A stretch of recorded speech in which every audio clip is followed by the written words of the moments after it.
Bismillahirrahmanirrahim. Assalamualaikum warahmatullahi wabarakatuh.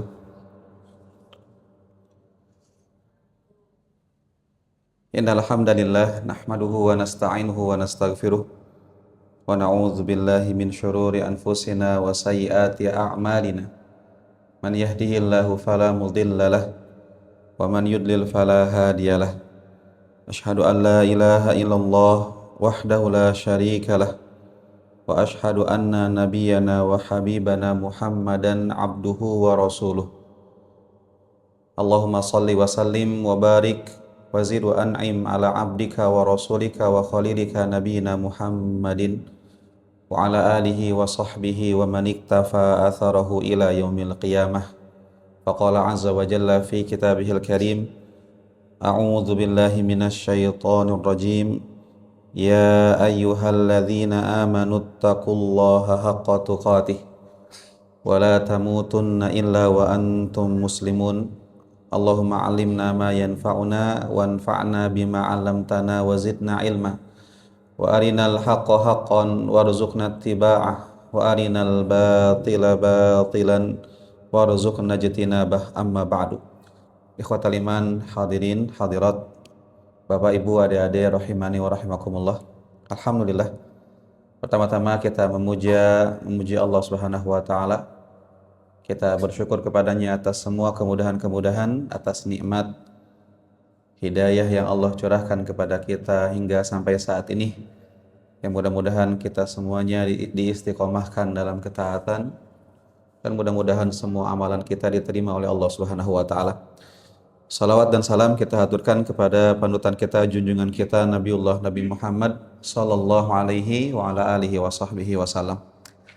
Ikhwatal iman, hadirin rahimani wa rahimakumullah. Ahlan wa sahlan wa marhaban bikum bi talabatil ilmi. Selamat datang bagi para pencari ilmu. Berbahagia langkah kaki yang menuju kepada surganya Allah Subhanahu wa taala. Nabi sallallahu alaihi wasallam mengatakan, man salaka tariqan yaltamisu fihi ilman sahhalallahu lahu bihi tariqan ilal jannah. Siapa yang dia melangkahkan kakinya menuju kepada ilmu, maka insya Allah Allah mudahkan langkah kakinya menuju kepada surganya Allah Subhanahu wa taala. Dan apalagi kita berada di Masjid Allah yang Nabi mengatakan, majtama'a qaumun fi baitin min buyutillah. Tidaklah sebuah kaum mereka berkumpul di rumah Allah Subhanahu wa taala, yatluna kitaballah, mereka membaca Al-Qur'an. Yang akan kita kaji hari ini adalah tentang Al-Qur'anul Karim. Wa yatadarasuna fima bainahum, kemudian mereka saling mempelajari, saling mengajarkan satu sama lain. Kemudian apa yang akan Allah berikan kepada mereka? Illa nazalat alaihimus sakinah, kecuali Allah akan turunkan kepada mereka ketenangan yang dicari oleh banyak orang. Ternyata salah satu tempatnya adalah di dalam kajian ilmu. Dan wahafathumul malaikah, dan juga para malaikat akan menaungi mereka-mereka yang berada dalam majlis ilmu. Maka hadirin rahimani wa rahimakumullah, salam kenal ya pertama ya dengan saya. Nama saya Khairul Maktum. Jadi dipanggil biasanya Ustadz Maktum gitu. Kalau Ustadz ataupun Khairul di sini nggak terlalu dikenal, Pak. Bahkan kalau di kampung pun juga saya dikenal dengan nama yang lain. Saya asli mana, Pak, kira-kira, Pak? Dari logat saya, kira-kira logat mana ini, Pak? Jawa, Sunda, Bugis. Bugis ya? Dari logatnya Bugis, Pak? Masya Allah, saya orang Sunda, Pak. Saya asli Garut, saya Jawa Barat, Pak. Nah, di kampung saya dikenal dengan Herul. Ada teman dulu pernah main ke rumah, kemudian mau main ke rumah saya, kemudian dia tanya ke warga, tahu Ustadz Maktum gak di mana rumahnya? Gak ada yang kenal, Pak. Ditanya satu persatu, gak ada yang kenal dia. Ternyata ketika dia perlihatkan YouTube-nya, ini Pak yang ini, oh itu mah Herul katanya. Emang ya gitulah. Kadang kita dikenal dengan berbagai macam nama ya di tempat kita di sini. Kalau di Bekasi saya dipanggil Ustadz Maktum, salam kenal. Saya asli Garut. Saya dulu nyantri di Cianjur bareng sama Ustadz Andi Abu Umair. Kemudian juga melanjutkan pendidikan di Lipia Jakarta, lulus di tahun 2015. Kemudian sekarang membantu teman-teman dalam eh, membuat ataupun juga ada tahfidz dan rumah Quran di Bekasi di Jatiwaringin bersama guru kami Al Ustadz Nizar Sa'ad Jabal. Hafizahullah Ta'ala. Kami dengan beliau bekerja sama dalam rumah Quran di sana. Jadi itu sedikit tentang saya Pak ya. Salam kenal. Di sini kita insya Allah akan bersama-sama saring belajar kita. Apalagi yang kita akan pelajari dan yang diamanahkan kepada saya adalah tentang tafsir juz amma gitu. Sebagian ulama mengatakan bahwa inna syarafal ilmi bi syarafil ma'lum. Ini kaidah. Inna syarafal ilmi bi syarafil ma'lum. Kira-kira ada yang tahu artinya apa Pak? Sesungguhnya kemuliaan sebuah ilmu dilihat dari objek ilmu yang dipelajari itu apa. Maka ketika kita berbicara tentang ilmu tafsir Al-Quran, maka itu sudah menunjukkan kemuliaan ilmu tersebut. Karena objek yang kita pelajari adalah apa? Al-Quran. Dan ini adalah sumber hukum kita sebagai seorang muslim, sumber hukum terkuat. Apalagi Al-Quran secara pengertian adalah kalamullah, ucapan atau firman Allah Subhanahu wa ta'ala. Ini sudah menunjukkan kemuliaan ilmu ini. Dalam urusan dunia, kalau kita bicara tentang ilmu misalnya, kita tadi praktekkan kaidah tadi bahwa mulianya sebuah ilmu dilihat dari objek yang dipelajarinya. Ilmu membuat gorengan. Tentu ya di kita Indonesia Pak ya, gorengan is always the best ya. Artinya gorengan ini selalu yang kita nanti kita senang makannya gitu. Bahkan kalau kita habis umroh pulang ke negeri kita, yang kita rindukan itu kalau nggak bakso, seblak, gorengan gitu kan. Maka lidah kita ini memang luar biasa itu. Gorengan itu selalu nikmat. Bahkan para penghafal Al-Quran seperti teman-teman saya pun juga ketika digoda dengan gorengan itu mereka tergoda juga Pak. Padahal setelah makan gorengan kadang imam itu aja gitu Pak. Tapi itulah kita. Kalau kita bicara tentang ilmu membuat gorengan dengan ilmu orang yang mempelajari pesawat terbang misalnya, dari dua disiplin ilmu ini, maka tentu dua-duanya memiliki keutamaan masing-masing. Cuman rata-rata di mata orang ketika melihat dua ilmu ini, misalnya lulusan orang bikin gorengan dengan lulusan orang bikin pesawat, kira-kira yang lebih dimuliakan tuh yang mana Pak? Gitu. Kenapa? Karena objek yang dipelajarinya lebih rumit gitu. Makanya tadi kaidah tadi yang disampaikan apa? Bahwa mulianya sebuah ilmu dilihat dari objek yang dia sedang pelajari. Maka tafsir Al-Quran adalah ilmu yang sangat penting yang harus kita pelajari. Maka coba tanya dalam diri kita Pak. Kita mungkin sering menghatamkan Al-Quran ya. Sering kita membaca Al-Quran insya Allah gitu. Kemudian dalam bulan Ramadan khususnya ada orang-orang yang bersemangat, bahkan mungkin ada yang menghatamkan Al-Quran 10 kali di bulan Ramadan, ada saking semangatnya. Cuman pertanyaannya, apakah dia pernah menghatamkan tafsir singkat Al-Quran secara utuh atau belum? Atau minimalnya lagi, pernah gak menghatamkan terjemahan Al-Quran lah gitu? Coba tanya dalam diri kita, pernah atau belum gitu? Sedangkan ketika khatam Al-Quran sudah berkali-kali kita lakukan, tetapi ternyata kebanyakan kita mempelajari Al-Qur'annya itu hanya copot-copot, artinya copot sana atau ambil sini, tidak secara menyeluruh gitu. Bahkan fenomena di akhir zaman ini, banyak orang-orang yang dia itu artis Al-Qur'an. Maksud artis Al-Quran bagaimana Ustadz? Dia pelajari Al-Quran secara makharijul huruf, secara sifatul huruf, bahkan dengan husnul ada, bahkan dia mempelajari riwayat-riwayat sanad-sanad gitu kan. Tapi ternyata dia lupa bahwa Al-Quran itu diturunkan oleh Allah bukan hanya sebatas untuk dibaca. Ternyata banyak orang-orang yang hafal Al-Quran 1 juz, 2 juz, 5 juz dengan bacaan yang baik, ternyata nilai kehidupannya ternyata justru jauh dari standar Al-Quran gitu. Maka ini fenomena di kita sekarang. Orang-orang serius mereka mencari sanad. Wah, kasihan bapak-bapak ya yang mempelajari tahsin yang a'udzubillah saja sampai berbulan-bulan nggak khatam a'udzubillahnya saja. Harus sebetulnya punya standar masing-masing harusnya. Kalau yang belajar itu santri mungkin bisa diperketat, tapi kalau yang belajar itu mungkin bapak-bapak yang memang tidak seperti santri, maka cukup standar saja. Meskipun dalnya masih belum sempurna, misalnya agak tebal dalnya misalnya, ataupun bagaimana, maka minimalnya itu berubah antara dal dengan dho itu memang berbeda saja gitu ikhwan ya. Afan. Kita disibukkan dengan ini Pak. 6. Jadi intinya ketika Allah Subhanahu wa taala berfirman dalam surat Al-Baqarah ayat 121, Allah berfirman, "Alladzina atainahumul kitab yatlunahu haqqa tilawatihi ulaika yu'minuna bih."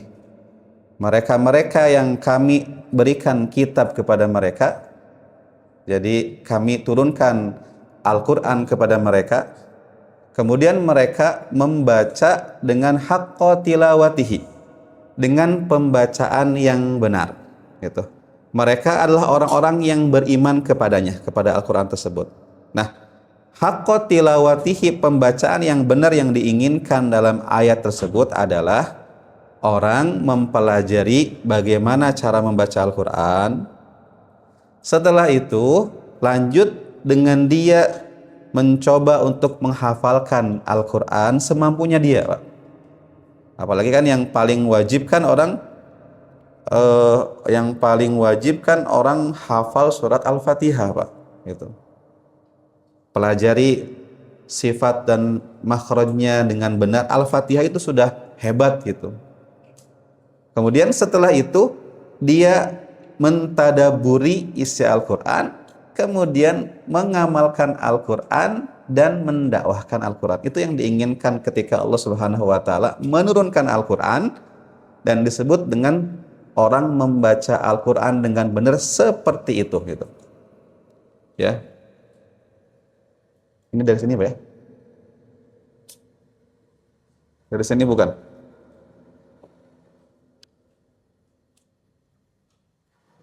Iya dari sini kayaknya.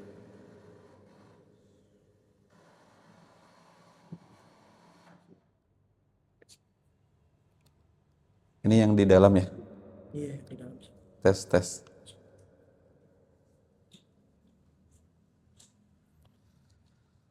Tapi Pak, kalau pakai ini doang terdengar gak? Terdengar ya? Jadi, kata sebagian ulama disebutkan apa? Bahwa innama nazalal Qur'an liyu'mala bih. Sesungguhnya Al-Quran itu turun untuk diamalkan. Fattakhadan nasu tilawatan amalan.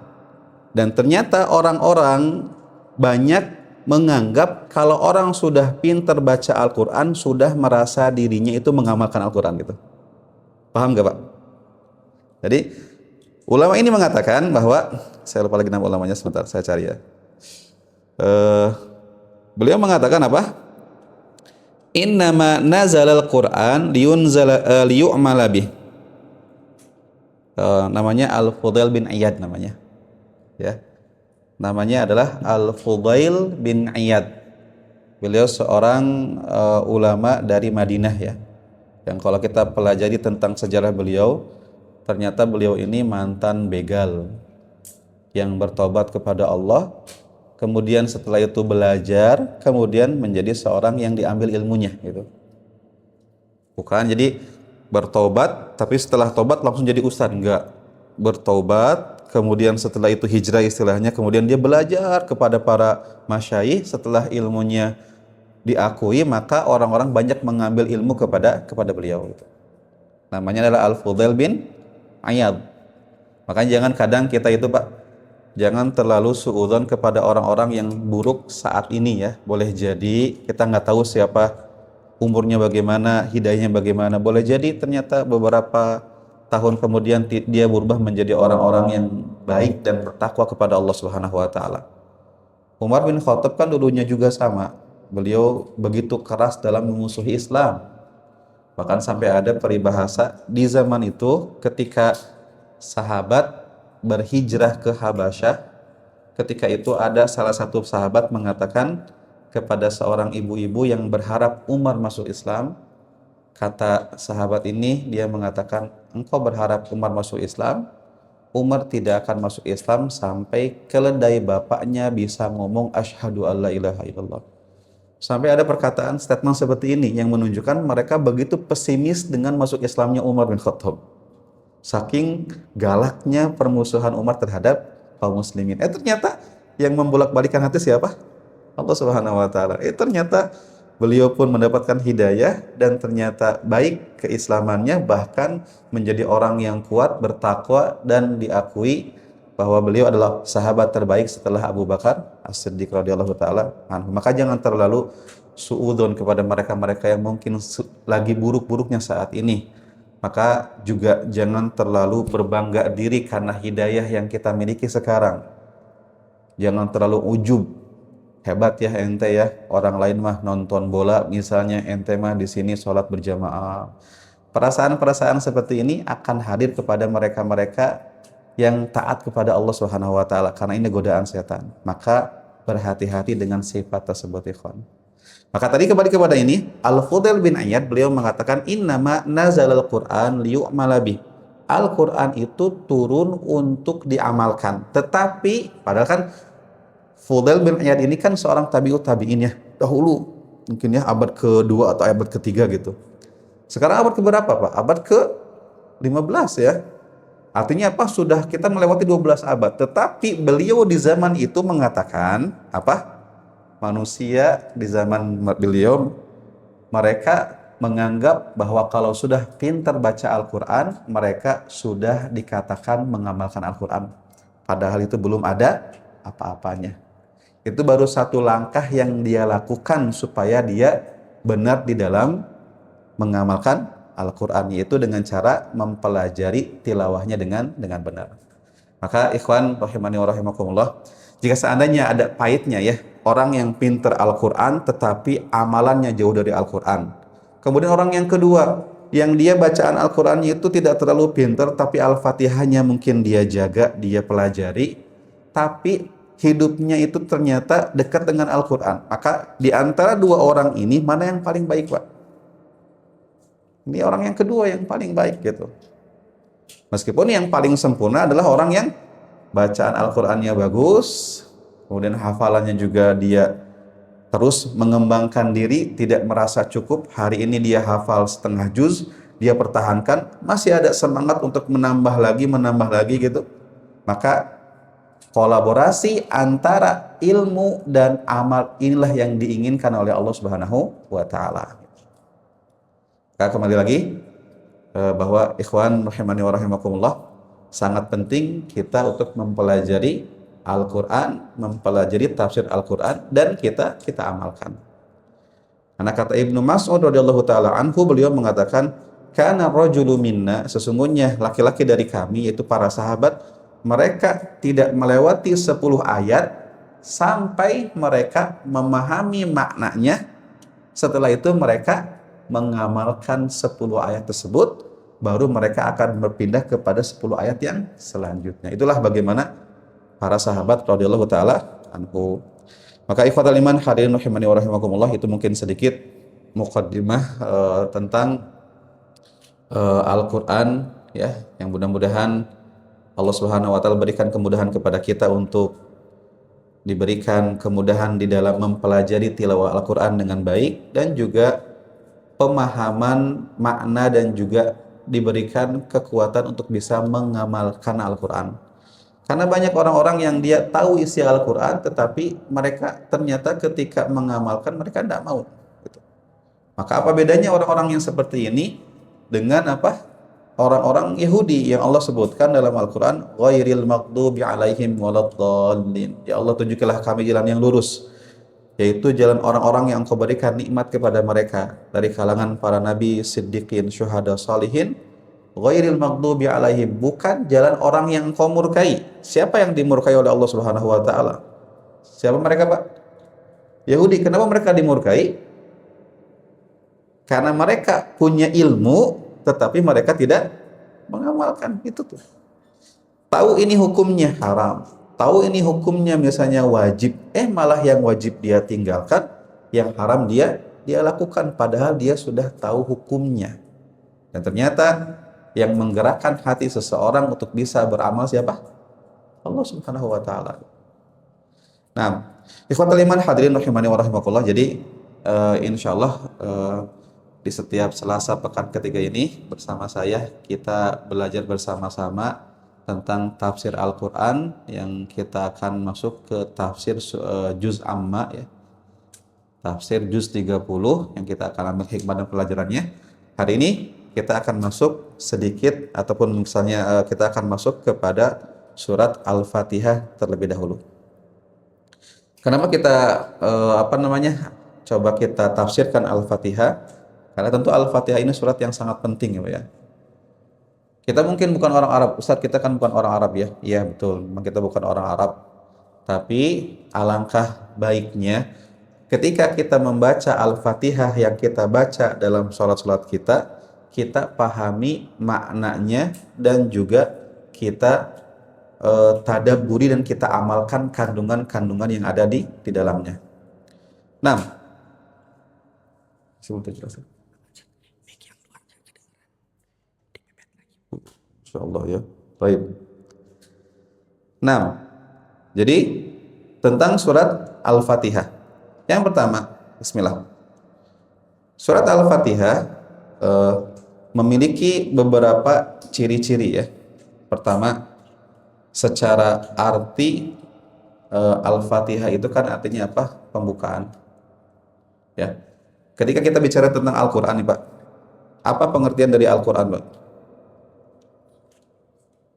Al-Quran adalah firman Allah Subhanahu wa ta'ala. Dahulu terjadi fitnah di zaman Imam Ahmad bin Hambal. Ketika ada orang-orang liberal, orang-orang yang mereka beragama lebih mengedepankan akal dibandingkan dengan dalil dan pemahaman salaful ummah, mereka masuk kepada pemerintahan, ternyata mereka meracuni pemerintahan dengan pemikiran yang sesat ya. Liberal atau Mu'tazilahnya di zaman itu. Kemudian akhirnya lahirlah sebuah fatwa negara yang harus diikuti, yang mereka mengatakan bahwa Al-Quran adalah makhluk. Dan ini berbahaya ketika seseorang meyakini bahwa Al-Quran adalah makhluk. Jadi makhluk itu ciptaan. Kalau firman Allah itu ucapan Allah Subhanahu wa ta'ala. Apa bedanya? Makhluk yang diciptakan pasti memiliki kekurangan. Sedangkan jika itu ucapan Allah Subhanahu wa taala, ucapan adalah bagian dari Allah Subhanahu wa taala. Dan segala sesuatu yang berhubungan dengan Allah itu maha sempurna gitu. Maha mutlak kesempurnaannya, maha benar, tidak ada yang keliru, tidak ada yang salah. Maka bahayanya ketika seseorang meyakini bahwa Al-Qur'an adalah makhluk, berarti nanti suatu saat akan ada orang-orang yang mengatakan, oh hukum ini sudah nggak sesuai dengan zamannya. Maka akan dikurangi atau ditambahkan. Itulah bahayanya ketika seseorang mengatakan Al-Quran adalah makhluk. Tetapi ketika kita meyakini bahwa Al-Quran adalah kalamullah, firman Allah Subhanahu wa ta'ala, maka mutlak kebenarannya, sempurna, tidak ada kekurangan sama sekali di dalam Al-Quran. Bahkan kata para ulama, siapa yang dia tidak mengimani satu hukum yang ada dalam Al-Quran, bahkan dia menghilangkan satu kalimat atau bahkan dia menghilangkan satu huruf dengan Al-Quran dalam Al-Quran, maka dia dinyatakan telah kafir dari agama Islam. Ya. Maka Imam Ahmad bin Hambal di zaman itu mempertahankan keyakinan ahlu sunnah wal jamaah yang meyakini bahwa Al-Quran adalah kalamullah, firman Allah Subhanahu wa Ta'ala, sampai beliau dicambuk, dipenjara, dicambuk sampai 3 generasi berganti pemimpin, presiden, sampai setelah itulah akhirnya pemahaman ahlu sunnah kembali kepada pemerintahan dan dikembalikan fatwanya bahwa Al-Quran adalah firman Allah Subhanahu wa Ta'ala. Makanya nama Imam Ahmad bin Hambal terkenal karena beliau adalah ulama yang membela Al-Quran dari orang-orang Mu'tazilah. Maka secara pengertian, ikhwatul iman, ya saya sampaikan di sini. Al-Quran adalah kalamullahi ta'ala al-munazzal ala an-nabi Muhammad sallallahu alaihi wasallam. Al-Quran adalah firman Allah Subhanahu wa Ta'ala yang diturunkan kepada Nabi Muhammad sallallahu alaihi wasallam biwasitati aminil wahyi Jibril, melalui perantara malaikat Jibril alaihi salam. Kemudian al-manqul ilaina bit tawatur, yang penyampaiannya kepada kita diriwayatkan secara mutawatir. Ini mungkin bahasa ilmu hadis ya. Ustaz, arti mutawatir itu apa? Mutawatir itu sesuatu yang diriwayatkan minimalnya 10 orang di setiap generasi. Minimal ini ya. Jadi generasi sahabat yang meriwayatkan 10 orang atau lebih. Kalau 9 saja tidak disebut dengan mutawatir. Maka Al-Quran diriwayatkan kepada kita itu bahkan berpuluh-puluh ya. Tidak ada yang tidak mutawatir, semuanya mutawatir gitu. Artinya periwayatannya itu banyak yang meriwayatkannya. Kemudian al-muta'abbad bitilawatihi. Nah, ini yang perlu kita pahami, Pak. Al-Quran ini luar biasanya, orang yang membaca Al-Quran itu dia dianggap sedang beribadah kepada Allah Subhanahu wa Ta'ala. Paham nggak paham isinya, kalau dia baca Al-Quran maka dia sedang beribadah kepada Allah Subhanahu wa Ta'ala. Beda dengan yang lain selain Al-Quran. Bahkan hadis saja, kan Nabi menyebutkan kan, man qara'a harfan min kitabillah, siapa yang dia membaca satu huruf dalam Al-Quran, maka Allah akan berikan kepada dia satu kebaikan yang dilipatkan menjadi 10 kebaikan. Jadi kalau orang baca satu huruf Al-Quran, maka pahalanya berapa? 10 pahala gitu. Nah, bagaimana kalau kita baca satu hari satu halaman? Oh, itu pahalanya itu luar biasa, berlipat-lipat ikhwan. Cuman ya kadang tergantung kepada keimanannya. Kalau tabungan kan terlihat tuh rekeningnya bertambah tuh. Tapi kalau pahala kayaknya nggak terlihat. Makanya itulah bedanya antara dunia dengan akhirat.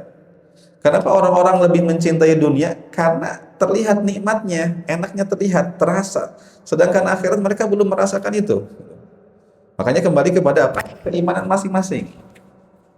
Nah, maka ketika kita membaca Al-Quran, satu hurufnya diganjar dengan 10 pahala. Kalau kita membaca hadis misalnya ya, kita menghafalkan hadis misalnya innamal a'malu binniyat wa innamal likulli imri'in ma nawa faman kanat hijratuhu ila, dan selanjutnya misalnya dari sisi pembacaan ini tidak ada. Jadi hadis saja sumber hukum yang kedua setelah Al-Quran, dari sisi pembacaan itu tidak ada pahalanya. Dari sisi niat ada. Ketika dia menghafalkan hadis dengan tujuan nanti disampaikan kepada orang lain lagi, maka Nabi mengatakan apa? Naddarallahu mura'an, semoga Allah mencerahkan wajah seseorang sami'a minni qaulan, yang dia mendengarkan dari saya sebuah ucapan, maka dia sampaikan kepada orang lain. Jadi ketika dia hafal hadis, dia niatkan hadisnya untuk dia amalkan dan dia sampaikan kepada orang lain, maka ada ganjaran, Allah akan mencerahkan wajah orang-orang seperti ini gitu. Tapi dari sisi pembacaan, meskipun dia membacanya puluhan kali, itu secara tilawah bacaan hadis itu tidak ada pahalanya gitu. Tapi kalau Al-Quran, orang paham nggak paham, dia baca satu hurufnya Allah berikan pahala. Makanya di sini pengertiannya penting ini. Al-muta'abbad bi tilawatihi al-mabdu bi suratil Fatihah, yang mana Al-Quran ini diawali dengan surat Al-Fatihah, wal mukhtatam bi suratin Nas, dan Al-Quran ini diakhiri dengan surat An-Nas gitu. Jadi ini pengertian secara global apa? Al-Qur'anul Karim. Jadi sekarang coba kita ulangi lagi Pak. Al-Qur'an adalah firman Allah Subhanahu wa taala yang diturunkan kepada siapa? Nabi Muhammad SAW melalui perantara malaikat Jibril yang diriwayatkan kepada kita secara mutawatir, yang mana pembacaannya adalah sebuah ibadah. Yang Al-Quran ini diawali dengan surat apa? Al-Fatihah, dan diakhiri dengan surat An-Nas. Mungkin ada pertanyaan, Ustaz, kan surat yang pertama kali turun kepada Nabi Muhammad itu surat apa? Surat Iqra ya. Surat Al-Alaq 1 sampai 5. Iqra bismi rabbikal ladzi khalaq gitu. Sampai ayat 5. Kenapa surat ini enggak diletakkan di nomor urut pertama gitu? Kok malah Al-Fatihah yang diletakkan di pertama, padahal Al-Fatihah ini turunnya setelah surat Al-Alaq? Ada yang tahu alasannya, Pak? Ada yang tahu? Pernah nggak ada pertanyaan seperti ini? Gitu. Maka jawabannya, sebagaimana yang dinukil oleh Ibnu Abbas, bahwa Al-Quran turun secara 2 kali. Pertama, Al-Quran turun dari Lauhul Mahfuz menuju kepada langit pertama atau langit dunia yang bernama Baitul Izzah, tempat penyimpanan Al-Quran. Dan itu turun secara utuh, 30 juz, semuanya sudah terangkai dari Al-Fatihah sampai An-Nas. Itu sudah sempurna itu. Nah, dari Baitul Izzah Allah turunkan Al-Quran melalui perantara malaikat Jibril kepada Nabi Muhammad secara berangsur-angsur, kurang lebih 23 tahun, secara bertahap. Dan yang menentukan turun pertama kalinya itu ini surat apa, setengahnya dulu, jangan semuanya. Siapa yang mengatur itu, Pak? Allah Subhanahu wa taala. Tetapi secara penjilidan itu sudah terjilidkan di Baitul Izzah dari Al-Fatihah sampai An-Nas, dan Nabi sendiri yang mengatakan kepada para sahabat, letakkan surat ini di juz ini, letakkan di sini. Yang ini yang dulu belum sempurna, penyempurnaannya yang ini gitu. Kan seperti ini. Iqra bismi rabbikal ladzi khalaq, khalaqal insana min 'alaq. Iqra wa rabbukal akram alladzi 'allama bil qalam, 'allamal insana ma lam ya'lam. Ini kan turun pertama kali di Gua Hiro kan? Nah, ternyata ayat ke-6 sampai ke-19, kalla innal insana la yatagha ar-ra'ahu istaghna, nanti turunnya itu sangat jauh, Pak. Ya. Artinya ketika Nabi Muhammad SAW berdakwah secara terang-terangan, kemudian ada konfrontasi perlawanan dari Abu Jahal. Maka ketika Abu Jahal mencoba menyakiti Nabi ketika itu, ingin menginjek kepala Nabi ketika sholat, gitu kan, ingin menyakiti Nabi dengan cara-cara yang dia lakukan, maka Allah turunkan ayat ini, kalla innal insana la yatagha ar-ra'ahu istaghna inna ila rabbika ruj'a ara'aita alladhi yanha 'abdan idza shalla.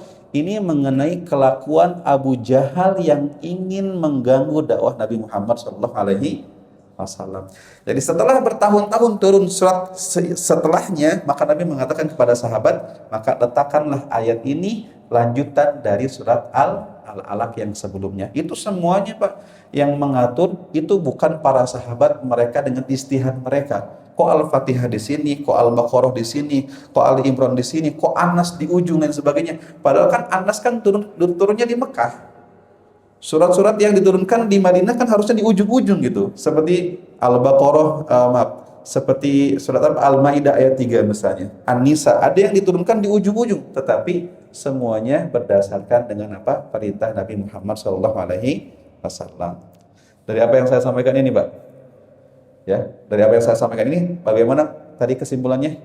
Kenapa surat yang diturunkan pertama kali itu Al-Alaq, tetapi kenapa Al-Fatihah menjadi urutan pertama dalam Al-Quran? Kenapa jawabannya? Coba disimpulkan lagi, Pak. Karena Al-Quran memang sudah tersusun seperti itu. Karena Al-Quran turun berapa kali tadi? 2 kali. Dari Allah Lauhul Mahfuz turun ke mana? Baitul Izzah. Dan di Baitul Izzah ini sempurna. Kemudian di Baitul Izzah turun kepada siapa? Nabi Muhammad SAW secara berangsur-angsur. Nah, ada pertanyaan sama sini, Pak?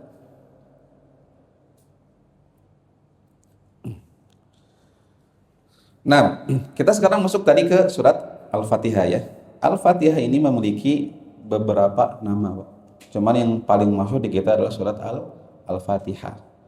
Al-Imam Al-Qurtubi rahimahullahu taala menyebutkan dalam tafsirnya bahwa surat Al-Fatihah memiliki 12 nama, Pak. Yang pertama namanya adalah As-Shalah. Ya, salat. Kenapa kok Al-Fatihah disebut dengan surat As-Shalah? Karena ada hadis qudsi yang mengatakan qasamtus salata baini wa baina abdi nisfaini. Yang mana Allah Subhanahu wa taala menyebutkan dalam hadis qudsi. Jadi hadis qudsi itu hadis yang di dalamnya qala Allah berfirman. Tapi ketika dalam hadis tersebut Allah berfirman, dicari-cari dalam Al-Qur'an tapi nggak ada gitu. Maka hadis qudsi adalah hadis yang maknanya datang dari Allah tetapi lafadznya adalah ucapan Nabi Muhammad SAW. Itu bedanya. Tapi kalau Al-Quran semuanya dari Allah, lafadz dan maknanya semuanya dari siapa? Allah Subhanahu wa taala. Maka dalam hadis qudsi disebutkan bahwa Allah berfirman, qasamtus salata baini wa baina abdi nisfaini. Saya membagi as-shalah menjadi dua bagian, setengahnya untuk hambaku dan setengahnya untuk saya. Maksudnya apa? Allah membagi Al-Fatihah yang 7 ayat itu, 3-nya milik Allah dan 3-nya milik hamba Allah Subhanahu wa taala. Ustaz, bagaimana maksudnya? Di sini nanti kita akan jelaskan Al-Fatihah itu ada perbedaan pendapat ya. Dari sisi apakah Bismillahirrahmanirrahim ini adalah surat pertama, ayat pertama atau bukan. Tapi kalau kita mengambil pendapat yang Bismillah ini bukan bagian dari Al-Fatihah, maka dimulai dari Alhamdulillahirabbil alamin. Di sini pujian bagi Allah, gitu. Kemudian Ar-Rahmanir-Rahim ini juga sama. Ini tentang Allah. Maliki Yaumiddin, pemilik hari pembalasan, itu tentang Allah. Jadi 3 ayat ini adalah bagian Allah. Kemudian yang setelahnya kan, iyyaka na'budu wa iyyaka nasta'in ihdinas siratal mustaqim siratal ladzina an'amta 'alaihim ghairil maghdubi 'alaihim waladdallin. Yang iyyaka na'budu wa iyyaka nasta'in ini pertengahannya gitu. Nah, setelahnya, ya Allah tunjukilah kami jalan yang lurus, jalan orang-orang yang Engkau berikan nikmat kepada mereka, bukan jalan orang yang dimurkai dan juga bukan orang yang sesat. Maka yang 3 ini diperuntukkan untuk hamba-hamba Allah Subhanahu wa taala. Makanya dalam hadis ini Al-Fatihah disebut dengan kata as-shalah. Maka kata Imam Qurtubi, nama lain daripada Al-Fatihah adalah surat as-shalah. Cuman kita jarang menggunakannya. Kemudian ada juga yang mengatakan bahwa Al-Fatihah ini punya nama surat Alhamdu. Ini biasanya lebih mudah dihafalkan seperti itu bagi anak-anak itu tuh. Ternyata seperti gini misalnya. Nama suratnya apa? Surat Al-Bayyinah. Ini yang masyhurnya ya, yang masyhur. Tapi ternyata sebagian ulama mengatakan bahwa surat Al-Bayyinah ini nama suratnya adalah surat Lam Yakunil Ladzina Kafaru. Jadi dia menyebutkan nama pertama. Jadi Bapak kalau mempelajari ilmu tafsir, ternyata nama surat saja ada perbedaannya. Para ulama ada yang mengatakan namanya ini, namanya itu. Cuman yang paling masyhur namanya adalah ini. Seperti misalnya surat apa? Surat Insyiqaq ya. Itu surat Insyiqaq ini punya nama yang lain. Apa namanya? Idzas samaun syaqqat. Jadi Nabi Muhammad pernah menyebut surat ini namanya surat Idzas samaun syaqqat. Ayat pertama dijadikan sebagai nama surat. Kira-kira lebih mudah yang mana, Pak? Ya. Coba Bapak baca surat Al-Maun coba. Al-Maun yang mana ya? Coba. Tapi kalau misalnya kita gini, ayo coba baca Al-Qari'ah. Kira-kira langsung nyantel gak? Langsung, karena Al-Qari'ah, Mal-Qari'ah. Coba Bapak baca surat At-Takwir. at-takwir, wa ma adraka mat takwir. Begini kan? Enggak gitu. Tapi apa? Idza syamsu kuwirat. Di mana at-takwirnya kagak ada, Pak. Tapi kalau kita menyebutkan, coba baca surat Idza syamsu kuwirat, maka orang lebih lebih mudah untuk menghafalkan. Tapi ternyata nama-nama seperti ini dipakai oleh sebagian para ulama. Makanya ini surat Al-Fatihah, sebagian ulama menyebutnya surat Alhamdu. Kenapa? Karena awalannya Alhamdulillahirabbil alamin. Baik, Pak, silakan. Ini ada azan terlebih dahulu, silakan.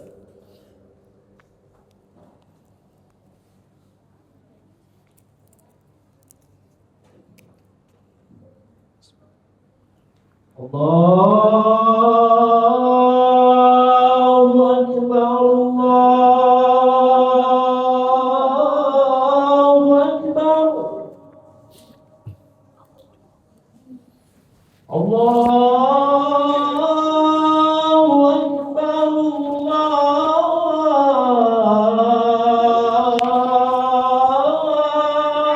Allahu Akbar. أشهد أن لا إله إلا الله.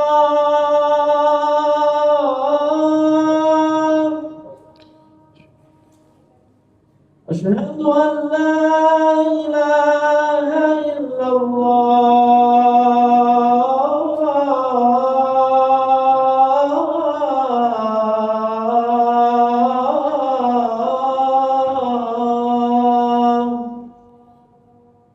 أشهد أن محمدا رسول الله.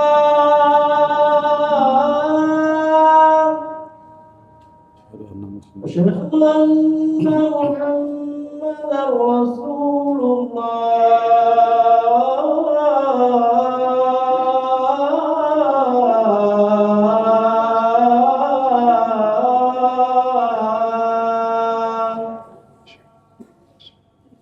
حي على الصلاة،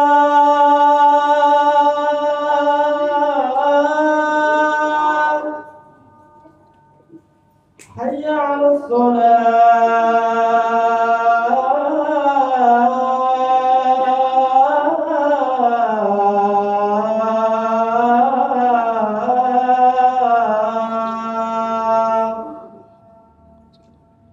حي على الفلاح،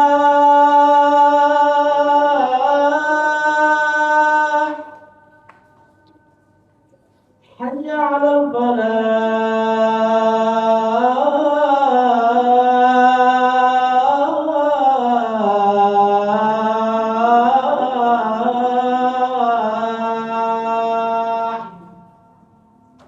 الله أكبر،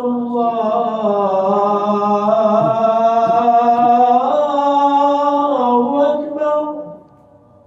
لا إله إلا الله.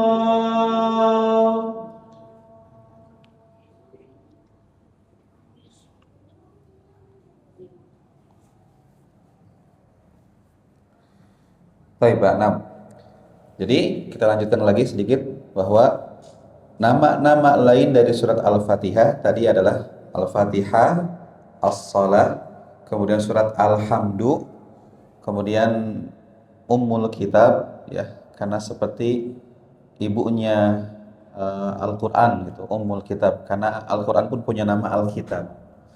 Jadi istilahnya gini, Pak, seakan-akan surat yang lain selain Al-Fatihah itu adalah penjelas untuk Al-Fatihah.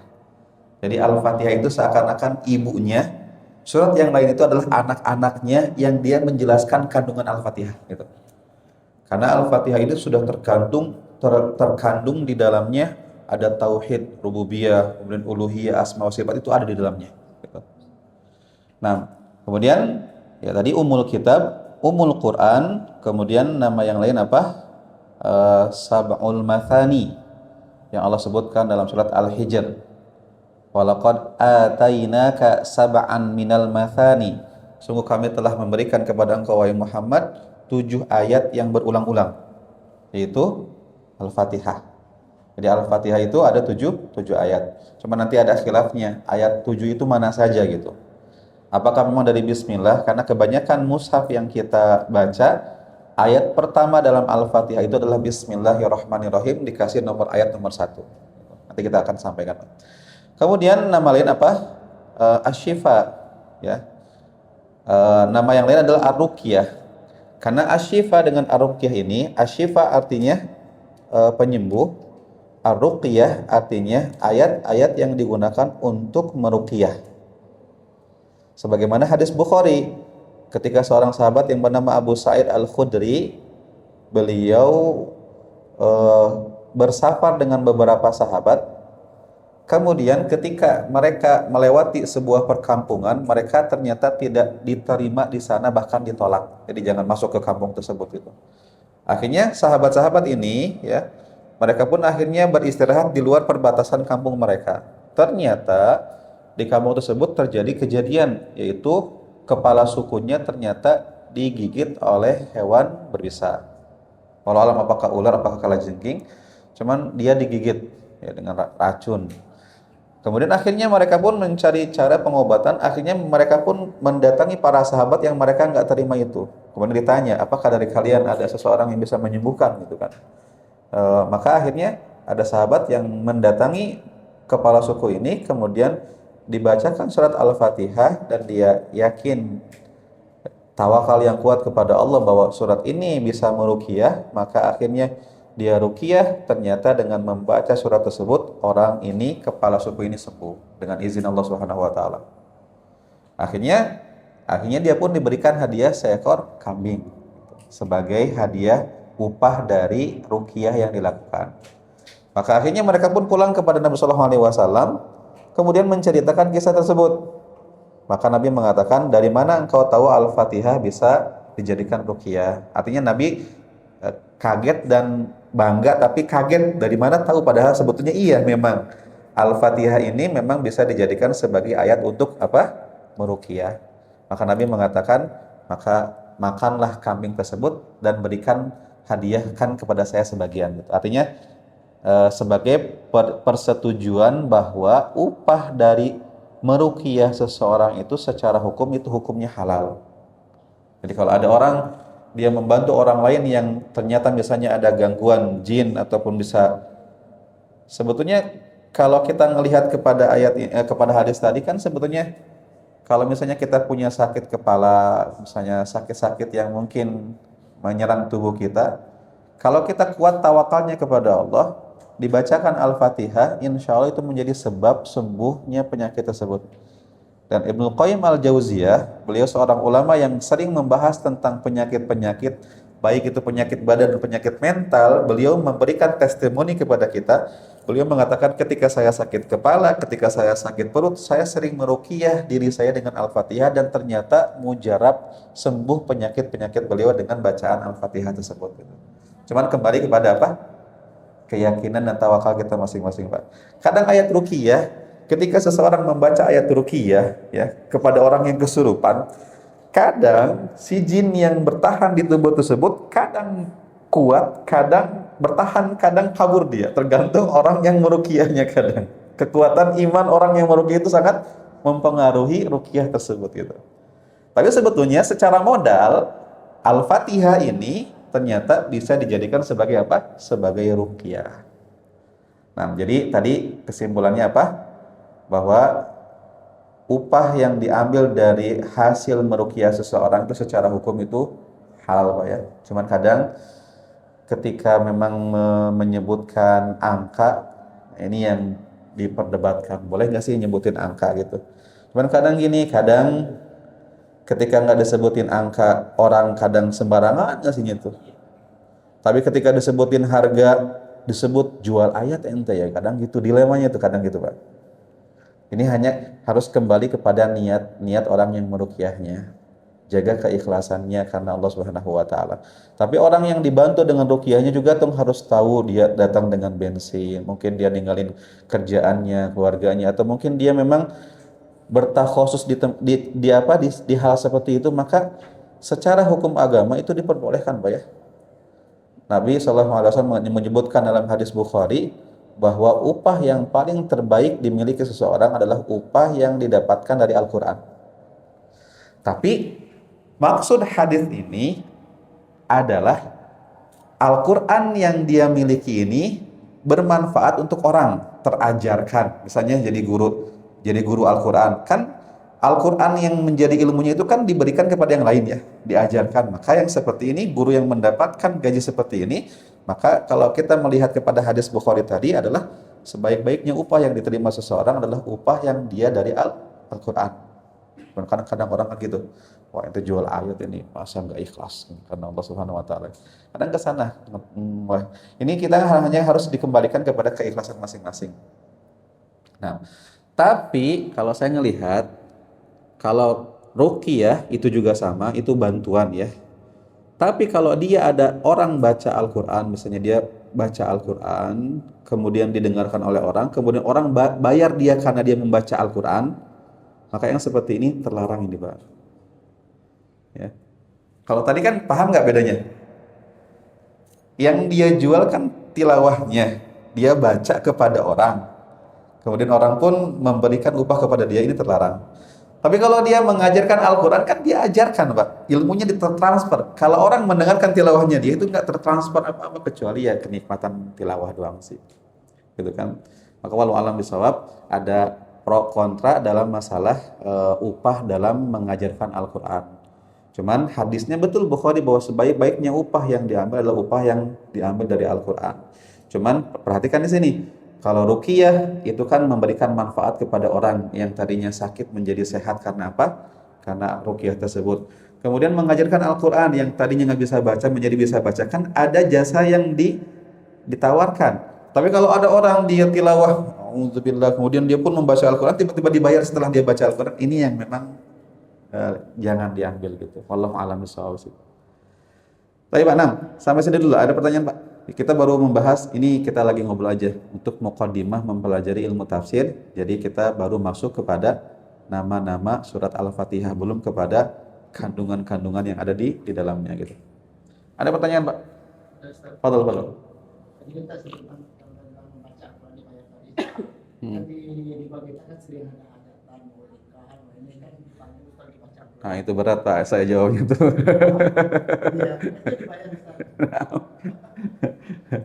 Nah, ini kembali kepada apa yang diyakini masing-masing Pak ya. Kalau kita ngelihatnya bahwa ketika dia menyenandungkan tilawah seperti itu kan sebetulnya kan dia pemanfaatan kepada orangnya itu untuk apa gitu. Kalau tadi kan seperti mengajarkan dan meruqyah kan memang ada jasa yang terasa gitu. Cuman kalau dia bertilawah kemudian orang membayar dia, wallahu a'lam bishawab. Anak kan bilang sebaiknya kan. Sebaiknya ya memang tidak diterima. Mungkin ini berontak bagi orang-orang yang terbiasa dengan itu. Tapi kan ini kan Anda nggak mengharamkan secara total, tapi sebaiknya. Sebaiknya saja. Wallahu a'lam bishawab. Tapi Pak Nam, ada lagi Pak?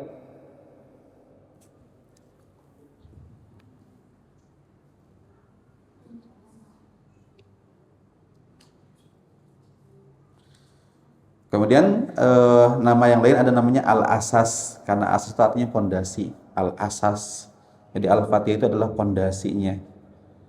Kemudian Al-Wafiyah, Al-Wafiyah, Al-Kafiyah. Al-Kafiyah itu artinya mencukupi ya, kafi, yakfi, cukup Pak.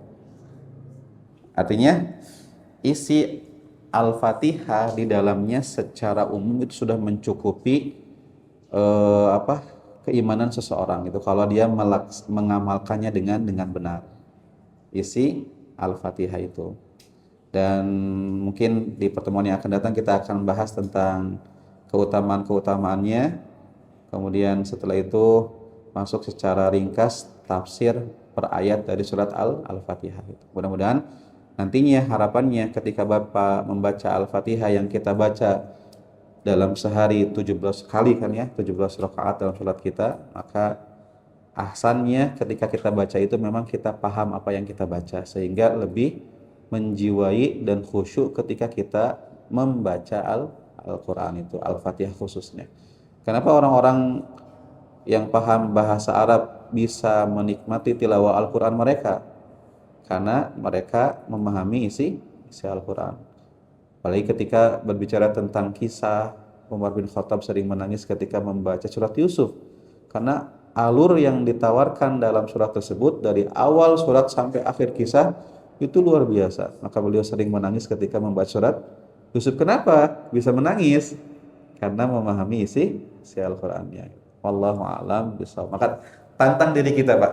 Tadi Anda sampaikan berapa sering kita menghatamkan tilawah Al-Qur'an? Sudah berpuluh-puluh atau beratus kali dalam umur kita. Cuma pertanyaannya, sudahkah kita menghatamkan tafsir atau minimalnya terjemahan Al-Qur'an?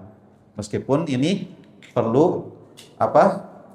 Perlu adanya pendampingan karena ada ayat Al-Qur'an yang mudah dipahami, ada ayat Al-Qur'an yang memang agak remang-remang perlu nanya sama yang paham. Jadi ketika Bapak melewati ada ayat yang dipahami, alhamdulillah. Ketika memang menemukan ayat yang memang belum dipahami, maka di-keep dulu sampai nanya kepada orang yang paham. Takutnya tetap kalau tidak ada pendampingan juga kadang berbahaya mempelajari Al-Qur'an dengan pemahaman masing-masing. Wallahu a'lam bishawab. Ini sebagai mukadimah dari apa yang akan kita bahas setelahnya insyaallah. Barakallahu fikum. Naktafi subhanakallahumma wa bihamdika asyhadu an la ilaha illa anta astaghfiruka wa atubu ilaik. Wassalamualaikum warahmatullahi wabarakatuh.